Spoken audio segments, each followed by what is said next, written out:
Okay, great.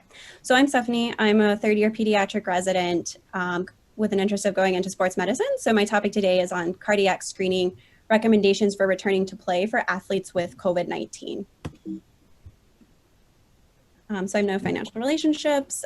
These are the learning objectives for my talk today. So participants should be able to identify patients who require further workup prior to return to play for COVID-19 infection, decide which cardiac tests are indicated in patients requiring further workup, and then recognizing limitations of cardiac magnetic resonance imaging and determining patients at risk for cardiac sequelae from COVID-19 infection.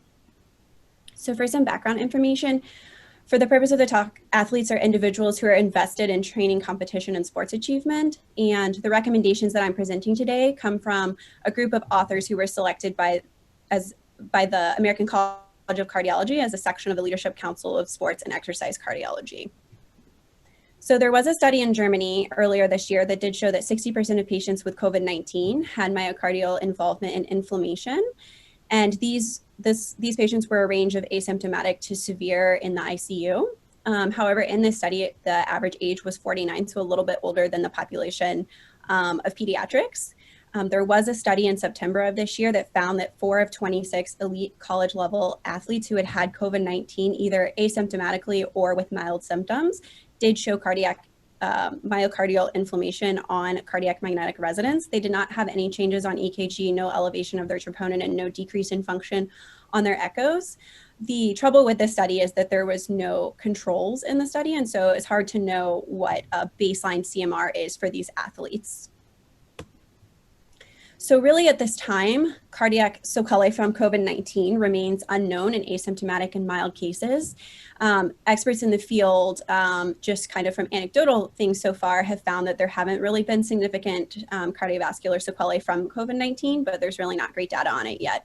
And a definition for clinically relevant myocardial injury secondary to COVID has not been accepted in competitive athletes. It's also interesting to note that there are studies that after exercise, athletes can have transient elevations in their troponin levels and changes on CMR that can be consistent with myocardial injury. And so it's important to keep this in mind when screening athletes that, at baseline, they may just have elevated troponin levels from being in their athletics. So it's something else to think about when getting troponin levels in CMR. CMR is something that may not be as familiar with as compared to like echoes or EKGs. It's generally performed for congenital or acquired cardiac pathologies and can provide information about function, anatomy, and really get good views of soft tissue as compared to echocardiograms. It's not recommended in athletes with documented or suspected infection who don't have symptoms of myocarditis, but if you do have a high pretest probability of myocarditis or that they have a recurrence of symptoms when they start their training again, then a CMR should be pursued. And if it's abnormal, then concerning for myocarditis, then you should follow kind of the myocarditis pathway for return to play, which I'll explain that more.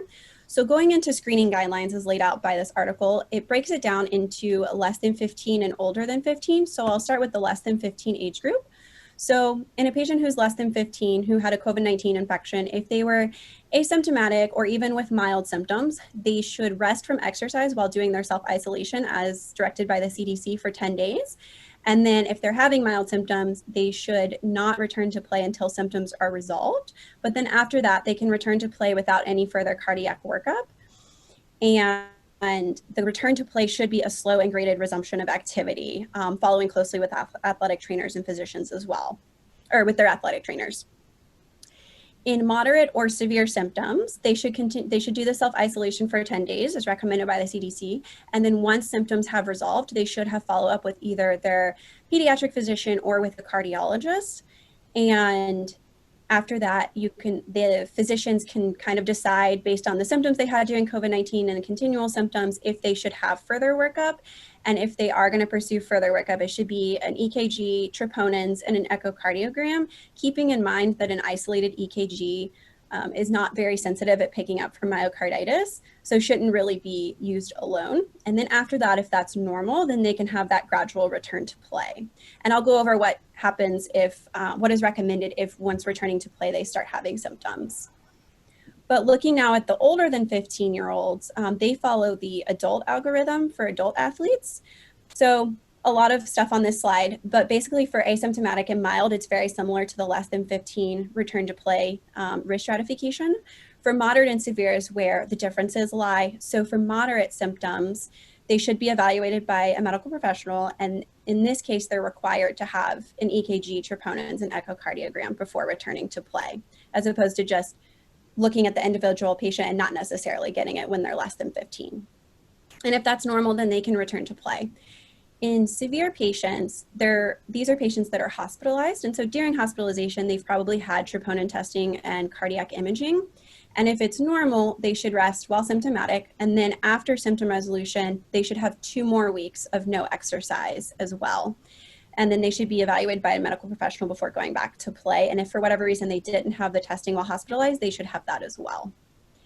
If during the troponin testing or cardiac imaging for these severe patients, they're found to have cardiac injury, then they should follow return to play for myocarditis, which the American College of Cardiology has a document kind of going over all of the heart recommendation, different heart problems and recommendations. So myocarditis recommendations can be found in that.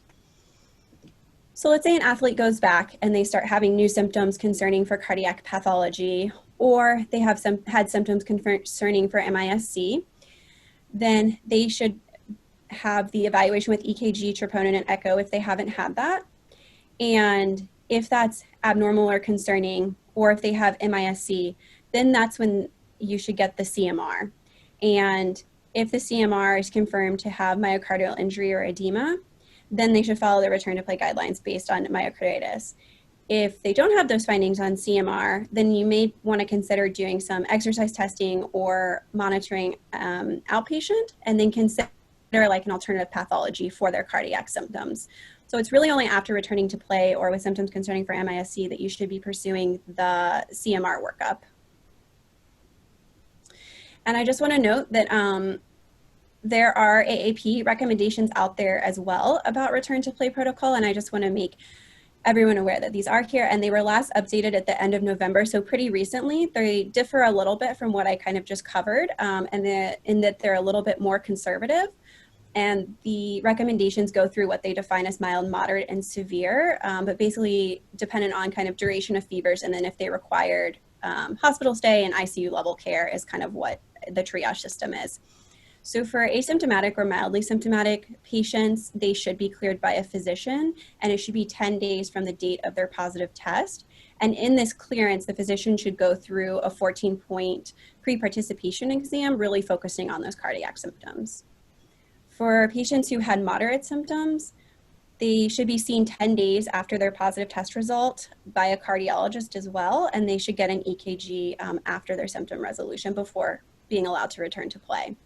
And then if they had severe symptoms or MIS-C, the AAP recommends restricting them for 3 to 6 months and having cardiology clearance with a workup, including the troponin, echo, and CRM. So it's a little bit more conservative than the guidelines I just went over that didn't say that you should restrict for 3 to 6 months.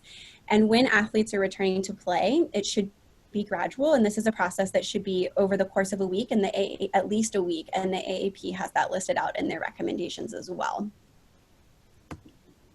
So overall, kind of some take-home points about athletes returning to play after a COVID-19 infection. All athletes should have gradual escalation of training regardless of severity, and like I said, it should be at least over the course of a week, and with frequent reassessment should symptoms develop. And then asymptomatic or mild COVID-19 patients don't need further cardiac workup necessarily and can start return to play after symptom resolution and the self-isolation period, and then per AAP after clearance from a physician. And then moderate or severe symptoms warrants cardiology follow-up and potentially further workup depending on the echocardiogram, troponin levels, and possibly CRM, particularly in those that are older than 15. So these are my references, and I'm happy to take any questions if we have time that anyone may have.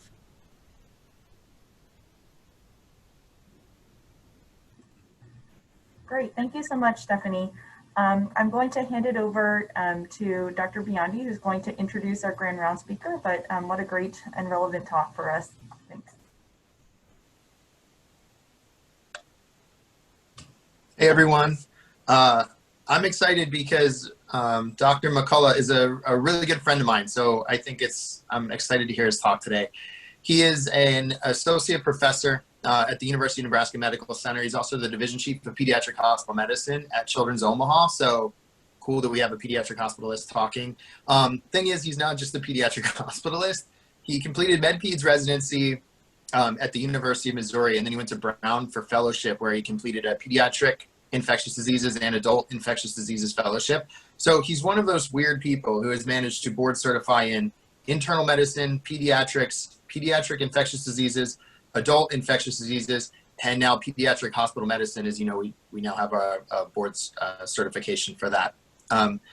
He, after fellowship, went to Children's Mercy, where he took on a faculty role there, and he actually developed an app that many of our residents have been using called Peds Guide. It's freely available for anybody interested if you want to look it up in any of your app stores. It's a clinical guide for helping manage patients. And then he, from there, did a bunch of research in clinical outcomes, particularly in febrile infant management, as well as in quality improvement in higher. He then went to the University of Nebraska Medical Center in Children's Omaha, where he currently is the division director. He's considered a national expert in quality improvements.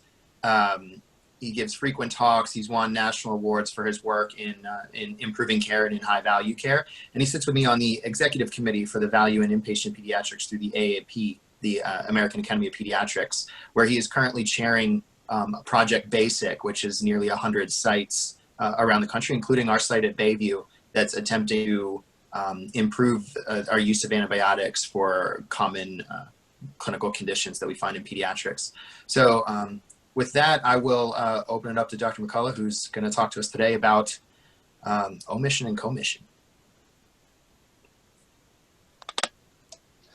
All right, well, thank you so much, Eric. I really appreciate the opportunity to speak to you all today, and I'm sorry that I'm not able to make the trip in person, as I think everybody is sorry to not be able to make the trip anywhere outside of their homes right now. So can you all see my slides okay? Are we getting the big slide here? Great.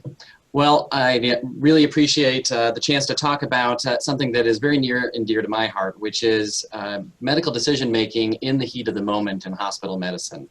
And we're going to focus on a few topics today, more as a discussion, things to think about. This isn't going to be exhaustive. All right, if I can get this to move, there we go.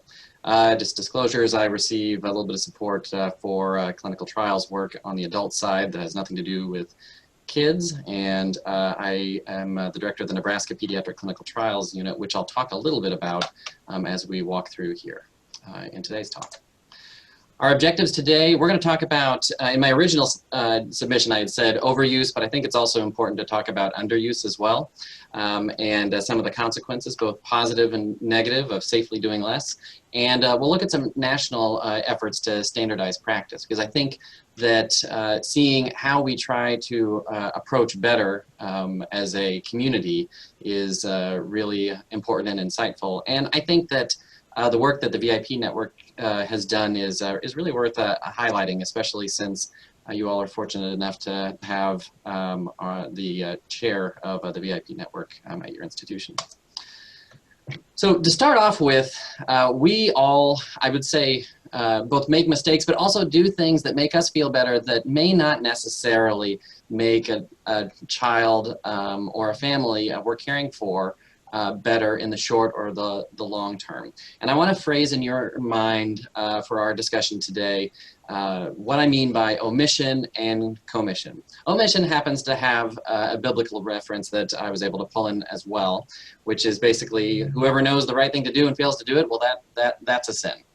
And failing to perform an action that would result in prevention of injury or disease progression is what we're talking about when we say this from a medical standpoint. And then commission is exactly that. We commit to do something, and that something results in injury and short-term or longer-term harm.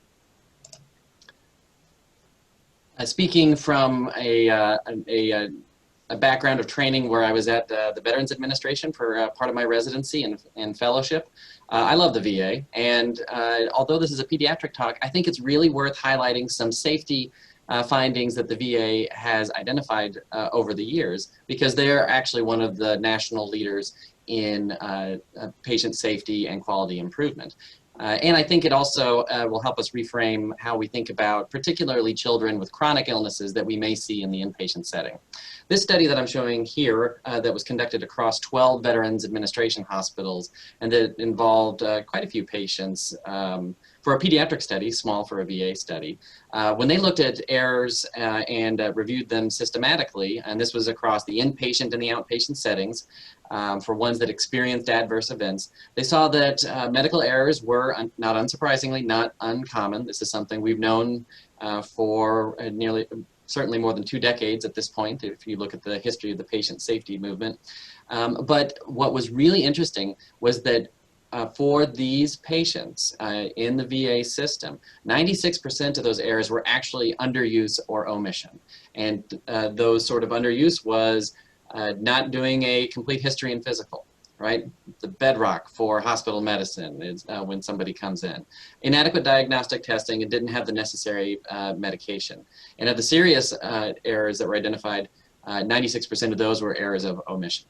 So that's on the adult side, which I think makes great contrast to when you look at in kids. A group of primarily hospitalists led by Stockwell et al.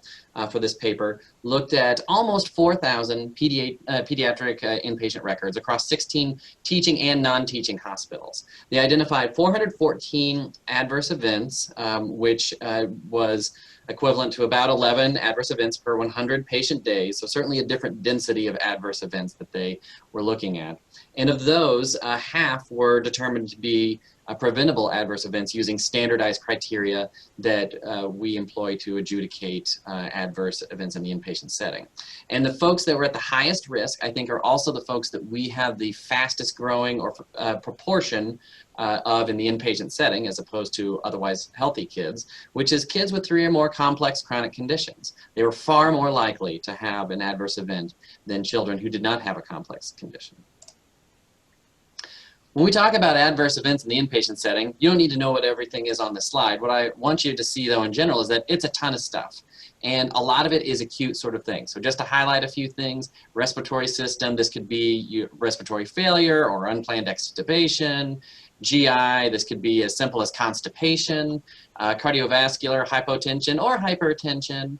Other adverse events, things like allergic reactions, falls, unexplained death, are in there. Neurologic system, we talk about oversedation, withdrawal, or seizures.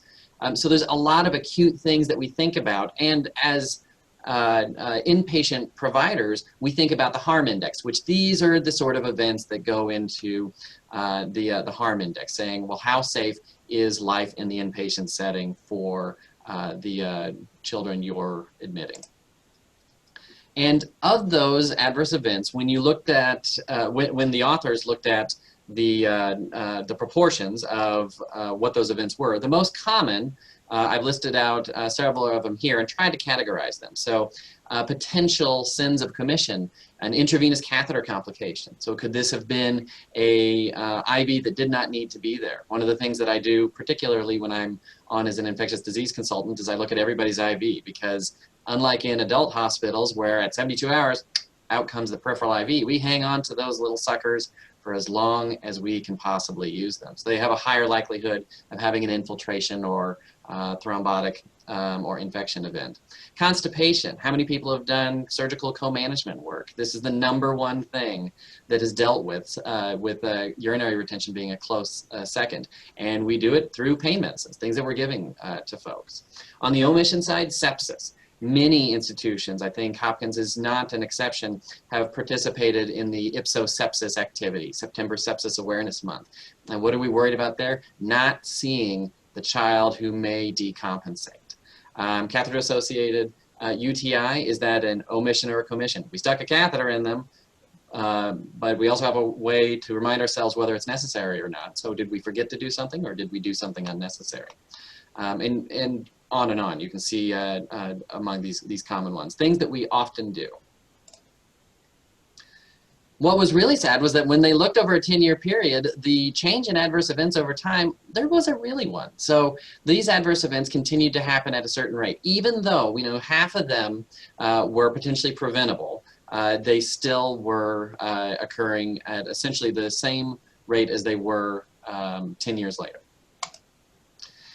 Now, there's several things that are missing from those adverse events because they're really focused on more in the heat of the moment, the things that we are doing in the inpatient setting.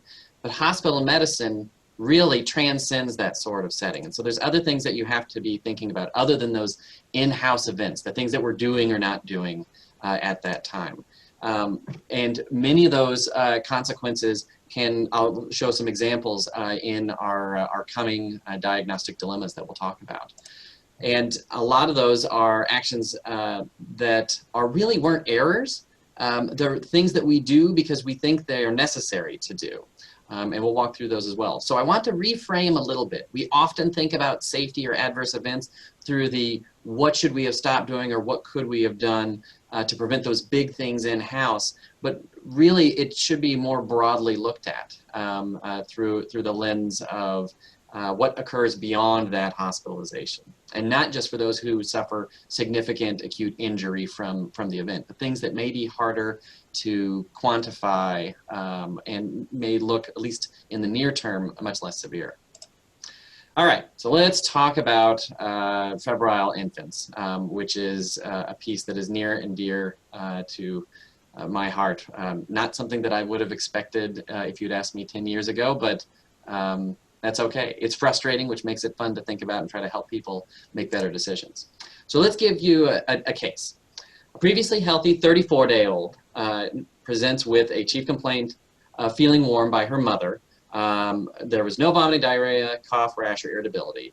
And mom brought in just because she had talked with the nurse line and after feeling warm had noticed a temperature, and the nurse line said, well, come into the emergency department to be evaluated.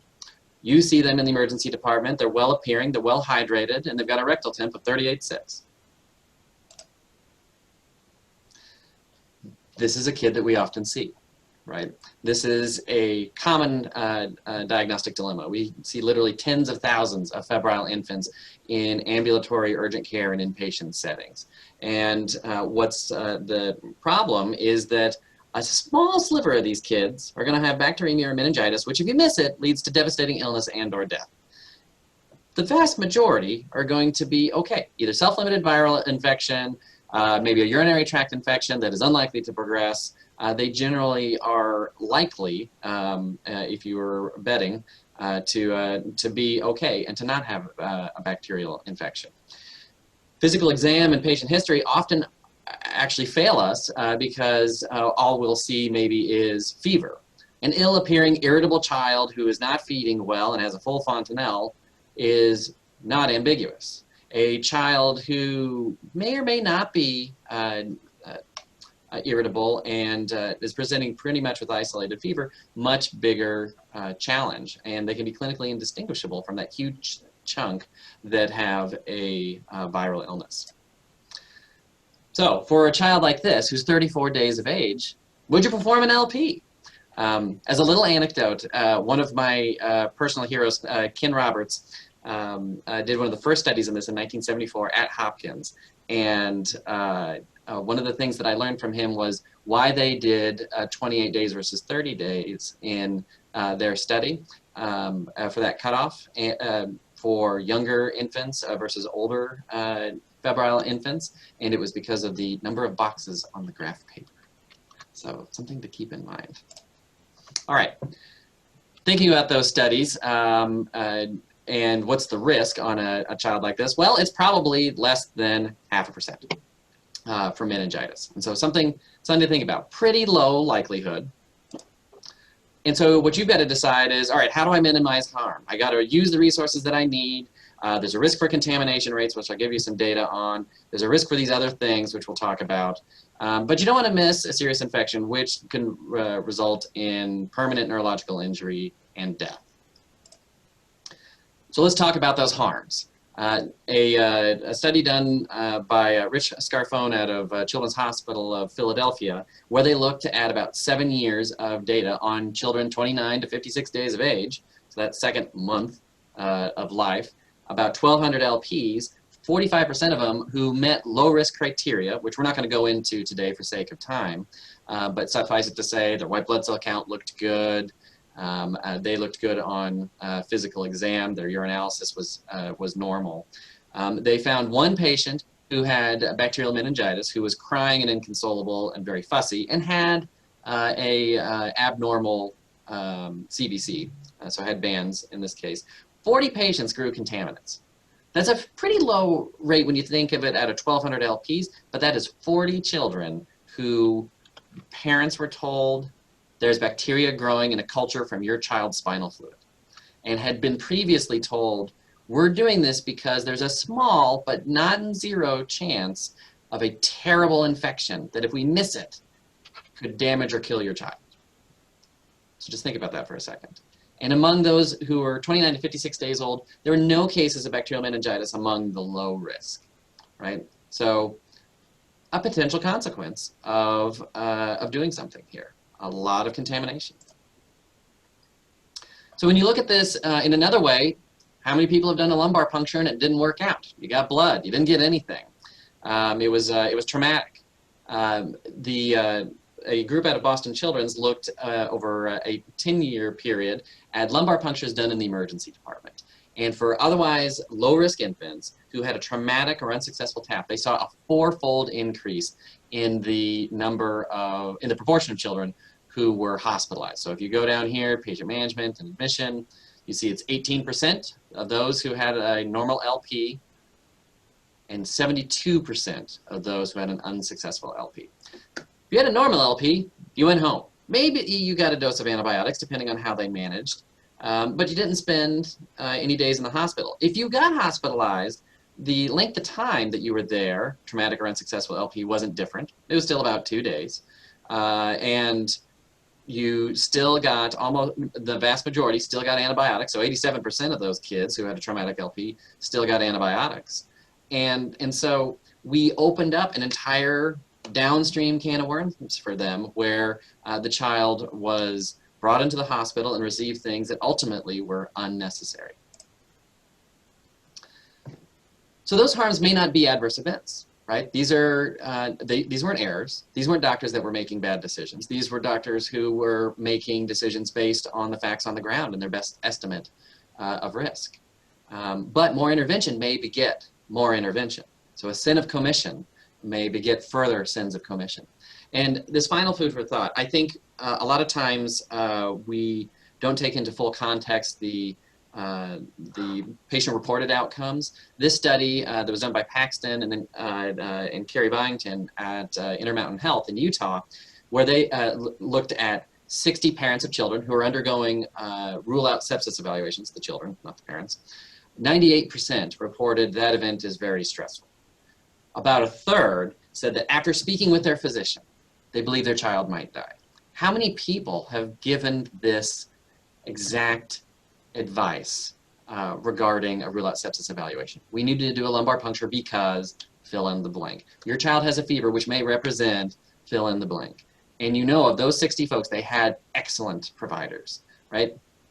This wasn't a group of people who were getting shoved off to the side and told something on the quick and dirty. This was people who likely had providers who were sitting at the bedside at eye level, doing all the things that we're taught to do, and their family and the families they were talking to, a third of them walked away saying, my child could die.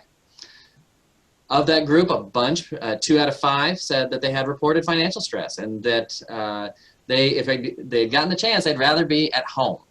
And all parents would have preferred an admission of 24 hours. And I can tell you, actually, Dr. Biondi can tell you much better than I can, that the number of days that we tend to keep kids is far longer than 24 hours. So food for thought. All right, and so going back here, just to think about it, let's just look at neurologic system. Do we have anything that looks like those adverse events? Nope, turns out. And when it comes down to hospital, we have hospital-acquired infections, but we don't have iatrogenic, false positives. This is not a piece that is in those adverse events. All right, let's take a look now at what are the most common inpatient diagnoses that we see in kids. And look on the left side here, this comes from the Healthcare Utilization Project. And what you can see here is that pneumonia is one of the top diagnoses for hospitalization in children, followed by, they have acute bronchitis, which is bronchiolitis, and asthma, okay? Respiratory, respiratory, respiratory. Then mood disorders, and then a whole lot of appendicitis. I'll show you that one again. This excludes neonatal admissions, so our febrile infants are in a different bucket here. But you can see here that these are big areas, and I'm going to focus in particular on bronchiolitis and asthma for the next several minutes. All right, cost-wise, where's your expense? This is again looking at hospitals, both community hospitals and children's hospitals. The asthma is $383 million in costs, so pretty high up there for pediatric inpatient admissions. Certainly not the highest, but I believe it's second or third highest. If you exclude cancer, one of the next highest is bronchiolitis, and even if it's not as expensive, you got 107,000 kids that are experiencing it. So very common things that we see in all sorts of settings. And then down below, if you look at surgical, appendicitis is I think 3 out of 4 of the ones down there. So this is not a surgical conference, but just another one to think about on how we can safely do less or appropriately do more. All right, let's talk a little bit about bronchiolitis. This is an old picture that's one of my absolute favorites. Not one that I need to see at home personally.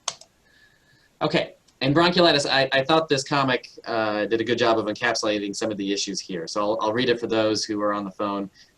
This is a Dilbert comic, and his boss is saying, when you talk to customers, stop mentioning our software bugs. Dilbert asks, should I lie? His boss says, no. I just need you to present the information that is good for us and leave out the rest.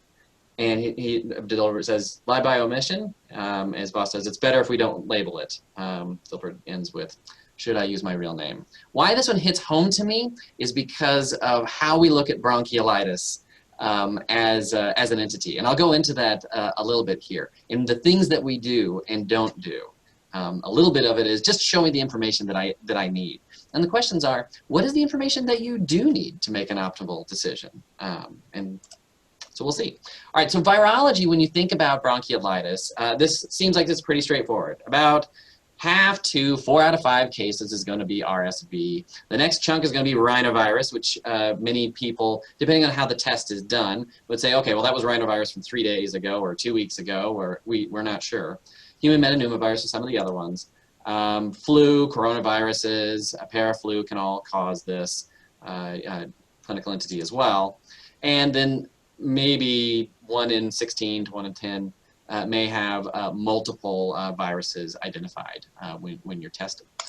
Question is should you test? In this time of scarcity and trying to be judicious with resources such as PCR testing for viral pathogens, it's even, I think, more cogent to think about. All right, well, let's put this in context with a case. You have a 7-month-old male who's seen in the ER for 3 days of worsening cough and shortness of breath, rapid breathing. Mom noticed some wheezing, and today there's a fever to 103, so she brought to the urgent care, who the provider there noticed decreased oral intake for the past 2 days, according to history, and the patient has had only 1 wet diaper in the past 12 hours. On exam, the child is tachypnic, is tachycardic, does have a temperature, and is breathing 93% on room air. They look kind of ill. They seem to be having respiratory distress, which anybody will tell you on the bedside means that you looked at the patient and pulled their shirt up and saw retractions and use of accessory muscles and nasal flaring. No head bobbing, but still was working quite a bit. And then had a red right tympanic membrane with a serous effusion, and then there's some posterior oropharyngeal erythema on exam. So what should you check? What are the things you should do? I'm just going to list off a few things. Serum chemistries, a chest x-ray. Should you get A CBC? Is a urinalysis necessary? Is this a child who is sick enough in your assessment to need blood gases? What about doing tests for viral pathogens or looking for bacteria in the blood? The child is ill appearing, so what do you need? Well, let's start with chest x-ray. Here's one. I'll give you a second to look at it, think about what's wrong with it. Not so much here or here. It's more in the right upper. I don't think I've got a little doohickey to show it, but yeah, like in that right upper lobe sort of area in particular. Okay, and then take a look at this one here. Kind of fuzzy, parahilar, something maybe down in the right lower lobe, hard to tell. All right, who's got bacterial pneumonia? Give you a moment to think about it. Turns out, it's this one on the right. Okay, when you look at chest radiography and bronchiolitis, a brilliant woman by the name of Suzanne Hsu, who's one of my personal heroes at Toronto Sick Children's, did a study of ER physicians and chest x-rays. They looked at 265 patients who were diagnosed with bronchiolitis. And they looked at the chest x-ray findings, and what they saw was that if they saw findings inconsistent with the diagnosis of bronchiolitis or consistent with a diagnosis of bronchiolitis or community-acquired pneumonia, neither changed management. So if it looked clear that there was an infiltrate that looked like bacterial pneumonia, or it was uncertain, it didn't matter, and just showing them a chest x-ray increased the likelihood that they were going to give antibiotics, right? Commission of one sin begets commission of the next. All right, what about serious bacterial infections? So urinary tract infections, bacteremia, meningitis. Well, the rates are extremely low. If you look at it, meningitis is really not published in studies. RSV positive in particular, large cohorts show that. Bacteremia less than 1%, and considering that the prevalence of contaminated blood cultures is somewhere in the range of 2 to 5% in most institutions, that you're more likely to get something that's going to throw you off the scent. And then urinary tract infections, particularly for RSV positive, it's less likely. A little bit more likely for RSV negative. And this is going to play into why viral testing is something that merits just thinking about in this talk. I'm not going to make any strong statements, but I'll poke the bear a little bit. All right, when you look at the 2014 AAP guidelines for diagnosis and management of bronchiolitis, they generally say you should diagnose and assess on disease severity and on the basis of history and physical, not on laboratory testing. You should assess risk factors for disease. So again, history. And then when you diagnose bronchiolitis on the basis of history and physical, radiographic or lab studies should not be obtained routinely, right? So look at them, make your clinical diagnosis, and in general, don't do a lot of diagnostic testing. All right, so we've talked about that. Don't do a lot if you're pretty sure it's bronchiolitis. So what treatments are reasonable? IV fluids, antibiotics, bronchodilators, corticosteroids, supplemental oxygen, hypertonic saline. I'm not going to talk about high flow nasal cannula. It's not a thing that I'm going to touch today. So maybe on a kid who's dehydrated and not taking in, maybe, but there's other ways to do that. And then, again, avoiding sins of commission. We have lots of studies on, and I will hasten to say, primarily RSV positive bronchiolitis, which show that bronchodilators don't really work. Corticosteroids don't really do anything. Ribavirin is, you know, we are usually only using that because we have nothing else to do and we're trying something, and this is another place to not use it. Antimicrobials, that ear that case 2 had with the serous effusion, don't use it. If they had a purulent otitis, sure. Pulse oximetry, only use it if they've got persistent deficit. There's actually our own institution here in Omaha. We have a nice protocol for if you're under a certain threshold for your work of breathing and SpO2, your supplemental oxygen support, we still only do spot checks, and it reduces the duration that folks are on supplemental oxygen. And then hypertonic saline, generally don't use either, particularly in the inpatient setting. Okay, so what should you do? It's that. I don't know if anybody's used a nose reader before.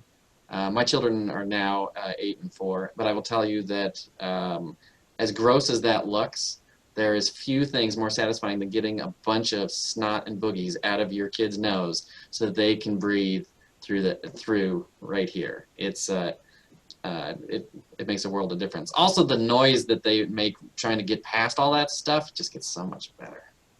So I would not use the ear bulb though. I think that's a jerky thing to do to a child's nose. Okay. All right, we've said there's a lot of things you can do to safely do less in bronchiolitis. So let me talk a little bit about the VIP network on some of the experience that has been done with that. The VIP network, for those of you who don't know, it's the Inpatient Pediatric Quality Improvement Network that's run by the American Academy of Pediatrics. And the mission is to improve the value of care that's delivered to children in a hospital bed by helping providers implement clinical practice guidelines and other best practices with a special focus on eliminating harm and waste caused by overutilization. So safely doing less is a mantra that we use here. And we run lots of projects. I'm showing you here a map of the participating sites in the Better Antibiotic Selections in Children project, which if you can see here, we've got places all over. There's a few, so it's a little hard to see Omaha because it's right on the state line with Iowa. There's a few states in the middle there where we don't have participants, but we have a total of 125 hospitals participating in this, 1,200 healthcare providers that have registered with us. So it's a big collaboration. It's a large learning collaborative focused on practice standardization and reducing harm and waste due to overutilization. Bronchiolitis is a signature example of how this has worked out really well. And you know, these are great questions to ask Dr. Ralston when you get a chance. She has been a national leader on these projects for many years. And you know what I want you to see here is the movement on these run charts for things that have not proven to have benefit in RSV bronchiolitis.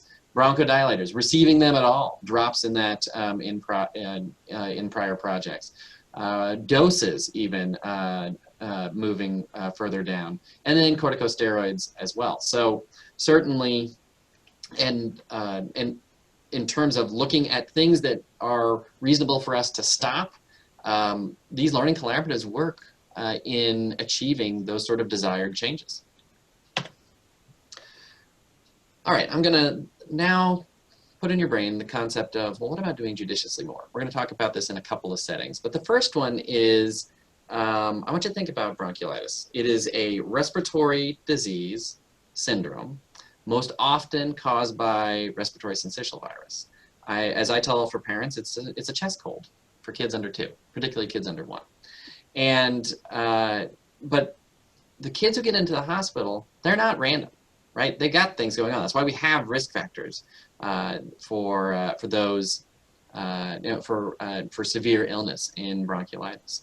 And the other important thing to think about is that bronchiolitis is a syndromic diagnosis, right? So we most commonly see it in RSV, but we don't see it only with RSV.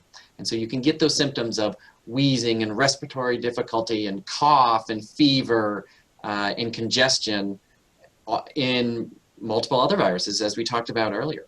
But are those viruses hitting the same kids? Are they the same underlying genetics, the same underlying environmental exposures, the same age, demographics? And the reason I bring that up is because it's well known that children who have wheezing episodes that result in hospitalization in the first year, particularly 2 years of life, but definitely in the first year, they're going to go on to a couple of different things. They're going to either never wheeze again, right? They're in the hospital once and then that's it. They may wheeze again and then resolve. And a small group of them will develop childhood asthma, which either will persist into adulthood or they will resolve as they get older. And so the question that I'm posing is, well, we know what RSV bronchiolitis looks like. Is all bronchiolitis just lung infection not otherwise specified? And what happens to these kids after hospitalization?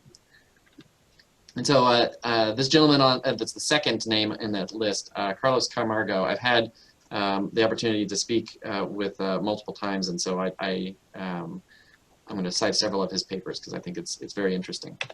So the first is one of the most recent papers, a part of a cohort study funded by the Environmental Influences and Child Health Outcomes Program, or ECHO program, through the NIH.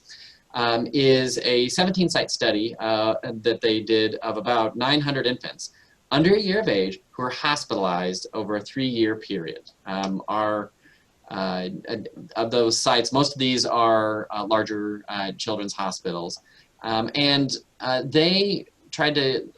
looked at who came through, what were their primary symptoms, what were their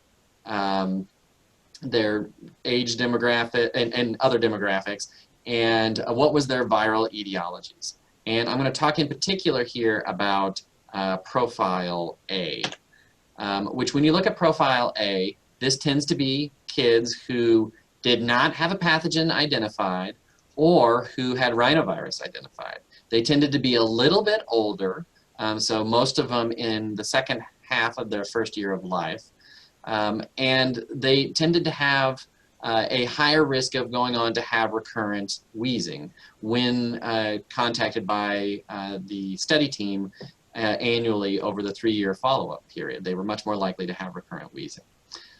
B and C, I'll show you here in a graph in just a second. But yeah, this viral etiology here, you can see they kind of shook out very differently. So A, which had more of this recurrent wheezing pattern, nobody had RSV. Right? Profile B and C had much more RSV and had a lower likelihood of recurrent wheezing. And almost all the rhinovirus fell down into Profile A here. Okay, and then no pathogen identified, right? Which makes you wonder, are we lumping folks in that we didn't test for a virus, but who had fever and a wheeze in with everybody else with bronchiolitis? Okay, and so what they are suggesting from their cohort is that you've got really 3 clusters of symptoms and possible clinical outcomes. And what I want you to see here is that on the left side, the left axis, rhinovirus infection likelihood increasing, and on the right, on the bottom axis is the severity of bronchiolitis. You can see Profile A doesn't get all that severe and is mostly rhinovirus. RSV being more likely in these bottom pieces. Profiles B and C, where you've got more severe disease. For Profile C, which tended to be folks who often had co-infection as well. And if you look at these kids in terms of what their responsiveness was to different treatments, we'll first start with prednisolone. So from this slide, the question was, okay, well, it's Profile A, these recurrent wheezers. If they're truly recurrent wheezers, is there something we could do in the inpatient setting for that first time that'll reduce their risk of wheeze later on? They didn't really get pulled out in terms of a randomized trial of all of them, but a group that, a small trial looking at randomizing for prednisolone for the first acute moderate to severe rhinovirus-induced wheezing episode. They looked at primary outcomes of a new physician-confirmed wheezing episode in 2 months versus at 12 months, and then looking at use of longer-term control medications. And overall, no major change. But in those folks in the right graph who had active, like high cycle time, meaning lots of viral replication, it seemed that there was a decrease in the outcomes of confirmed wheezing episodes further on in life, which suggests maybe they have a different developmental trajectory than other children, particularly those with RSV. And so that begs the question, which I think this program by the NIH is optimally positioned to look at, which is, are we engaging in diagnostic nihilism and meeting some folks who if we did a little bit of diagnostic testing, we could find a group that would benefit from certain interventions. Maybe bronchodilators, maybe corticosteroids, maybe nothing, but given that 1 in 6 to 1 in 5 kids will have something other than RSV, at the very least, it may beg the question to look at it. And the nice thing about this ECHO program, which I believe there's at least a couple of cohorts that participate at Hopkins, is that we have an arm that identifies this stuff through big cohorts of kids, and we have an arm that runs clinical trials. And so our hope is that we can marry something together to test there. Okay, time's running a bit short, so I'm going to accelerate here on case 3. So our final case here is a 9-year-old female who's brought to the ED by her mother for wheezing and shortness of breath. She's fine until 2 days ago when she began experiencing increased wheezing and cough. And upon reviewing the medical record, you find that this is the 3rd emergency department visit in the past 6 months, and that the patient has been referred to the high-risk asthma clinic in the past, actually has not followed up.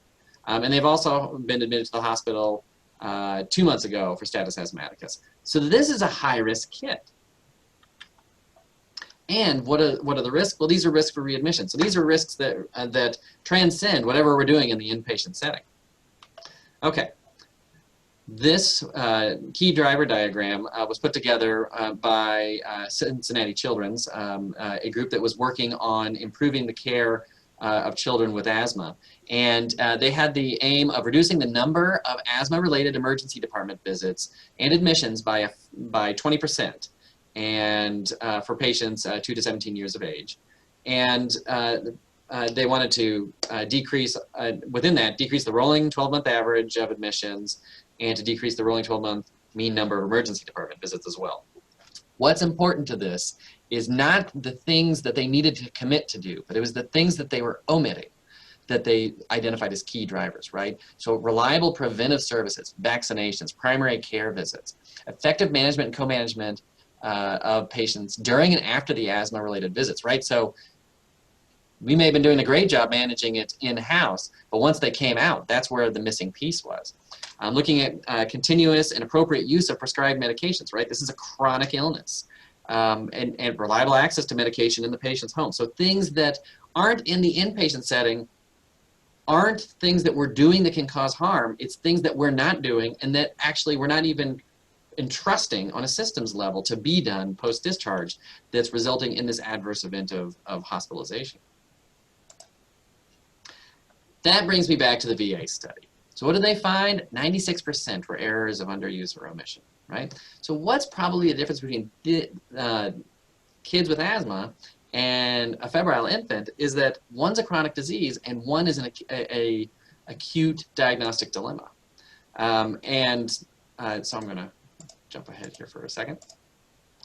So what we have with febrile infants are a solution shop, right?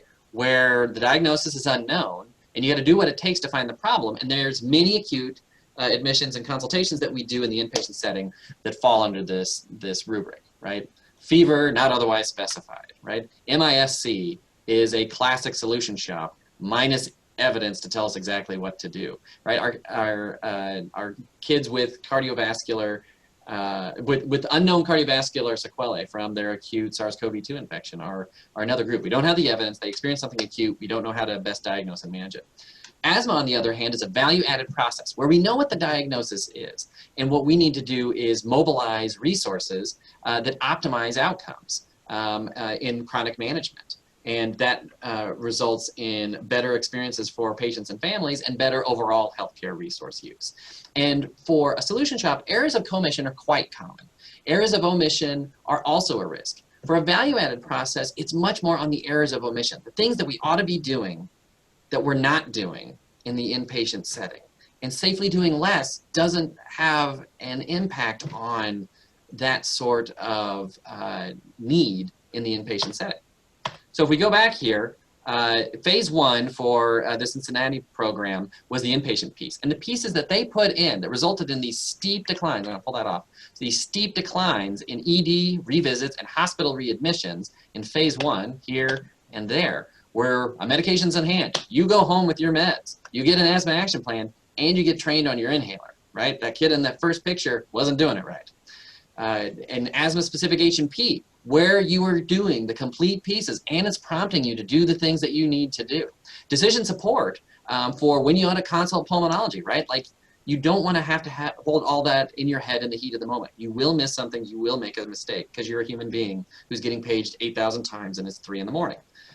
And then the home health pathway for those nurse visits, where they're doing assessments in the home and interventions there, right? Beyond the immediate inpatient environment, putting in systems, committing to things necessary to improve the trajectory for these kids. The Pathways for Improving Pediatric Asthma project through the VIP network, similar sort of thing. The guidance was on medication selection and dosing of the standardized bronchodilator therapy adjustment for the severity. So we were definitely saying commit to these things with bronchodilators. But then the other pieces were reminding to screen for tobacco smoke, right? A modifiable risk factor for asthma severity in the home. That's not that's an omission that we're trying to address. And then looking at the discharge criteria to make sure that when they're ready to go, they have everything in place. Again, trying to avoid a sin of omission. All right, I'm at 3 minutes here, so I'm going to just throw in a plug for one more. This study by Gilbert and colleagues is out of New Zealand, and it is a question of what about judiciously doing more? They looked at almost 6,000 kids in the National Immunization Register in New Zealand, and they looked at the hospitalized cohort, and they found that 30%, just about, were under-immunized compared to the regional cohort of 15%. So if you're hospitalized, you were more likely to not get all your immunizations. And Maori children were less likely to be immunized than other children. So a health disparities issue among their communities they served. Of that group, you can see here that 83%, when they got down to the ones who were immunizable, they got immunized in the hospital. So here's an opportunity to judiciously do more on something that is clearly modifiable and has profound impacts on child health outcomes. A good friend of mine, Barbara Pahood, who is an amazing vaccinologist and clinical trialist, they put together a randomized trial to both determine the immunization status of hospitalized children and determine if developing a plan before discharge would improve their vaccination status. So get you vaccinated and then have follow-up plans for your catch-up. And what they found was, first off, kids in this group, the 11 plus years age, were the ones who were, and the 2 to 6 year olds. So we're talking preschool age and kind of middle school age, were the ones least likely to be up to date. And also that 27% of children, all comers, required catch-up doses. Which I think is really significant. In many children, their immunization history was actually incomplete. Up to date is not a reliable statement in the inpatient setting for assessing vaccine status, but it's often all we have in the heat of the moment. You can see here the vaccines that were given, quite a few, and it spans the gamut on the types that were needed, but quite a bit of, I mean, very straightforward stuff, the middle school age stuff that you'd expect in particular. And this is important because this is what it looked like through April when everything was shut down. So we've got a big chunk, a big dip that we're going to be having to deal with as healthcare providers. Okay, it's noon, so my summary slide is that high value care delivery in inpatient medicine's got to balance safely doing less with missing performing necessary step that's going to improve outcomes. Febrile infants, I think, are a great great example of a diagnostic dilemma. You can sin either way, do something you didn't really need to do, or not do something you ought to have in retrospect. Most hospitalized kids with bronchiolitis don't need this sort of interventions that are often done, but there may be a subgroup that could benefit, and we need to look at that more. And asthma admissions, I think, are a great value-added process example where we can build things in. And I think it's important for learning collaboratives in the future to look at how we can judiciously do more to improve child health outcomes beyond the scope of the immediate hospitalization. There's my references. And with that, thank you very much. I love this picture because that's a very headstrong 4-year-old wearing a mask. That's great. So. Thank you very much, Dr. McCullough. That was wonderful. And it's wonderful to meet somebody like this through their work. And I'm very happy to meet you. And this was a great presentation. What I really liked about it so much was this notion of you present sort of meta framework for making good decisions about practice, about pediatric practice. And I think it's something that we need to add more succinctly and carefully to our training, because I really love the notion that we should rely on each other, rely on each of us to really have an internal decision-making process around some of these things, and to really challenge ourselves to think about omission and commission and really the impact of the care that we're providing. One question I had, and I think it was something you sort of said, maybe just off the cuff earlier when you were talking about respiratory viral testing, and you mentioned that in light of current resource concerns, we should really think about whether or not we should test at all. I'm going to challenge that just a little bit, because I'm hugely in favor of making good decisions about resource use, but I don't love the idea that we would make a different decision based on the current resource allocation. There are something we can talk about crisis standards of care in situations of severe restrictions, but I really hope that people aren't making decisions at the bedside about whether to do a test on this child based on our overall resources. Because I think if we do that, it has to be something that is as universal and systematic as sort of the approach that you're making generally. I just wanted to raise that concern and see what you thought about it. But I really want to thank you for a very well organized and very interesting talk with absolutely wonderful examples. Well, thank you very much for that. I think, I don't know if you all have had the same lived experience. Nebraska and the surrounding states, we've had resource scarcity for many of the testing that's done for multiplex PCR testing. And I think that's a really good distinction to make, that emergency resource scarcity in a time like this is not to be confused with judicious decision-making in context. And what we have the luxury of doing in a non-emergency situation is to just not think about that. Whereas right now, I specifically remember looking at total numbers of, all right, here's how many swabs we have, here's when the next shipment is coming, and having to make that decision on who are we going to triage these tests, how are we building a scheme and a decision support for providers so they can say, these are the folks that are going to benefit the most. And that's the other piece, is making sure you're picking the ones, when you're in a situation like that, saying not who do I deny, but how am I maximizing the good of the resource available to me. And making sure that it's, as you said, sort of a framework for decision making that then providers can engage in, not just an individual making the choice at the bedside. Yes, thank you so much. Other questions? We have a couple minutes.